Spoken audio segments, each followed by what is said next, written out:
The only thing that stands between you and your well-being is just that you've allowed your thoughts and emotions to take instructions from outside rather than from within.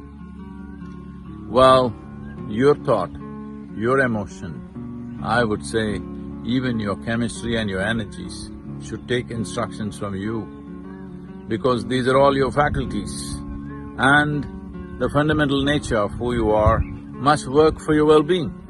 Why are your thoughts working against you? Why are your emotions working against you? Well, this is like we have outside for our convenience and enhancement of life, we have created various machines. Let's say a bicycle. Only if you're well balanced on the bicycle takes you where you want. It will take you many places.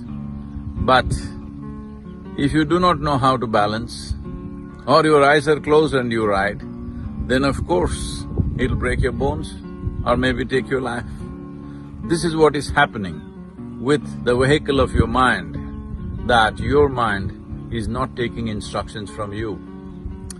This is very important, particularly the youth of this nation and the world must take charge of their mind. How do I do that? Well, there is a whole technology. As there is a science and technology for external well-being, there is a whole science and technology for inner well-being. This is what we are calling as inner engineering, that you engineer yourself the way you want yourself to be. If you are not the way you want to be, how will anybody else be the way you want to be? How will the world be the way you want it to be, when your own mind is not the way you want it to be?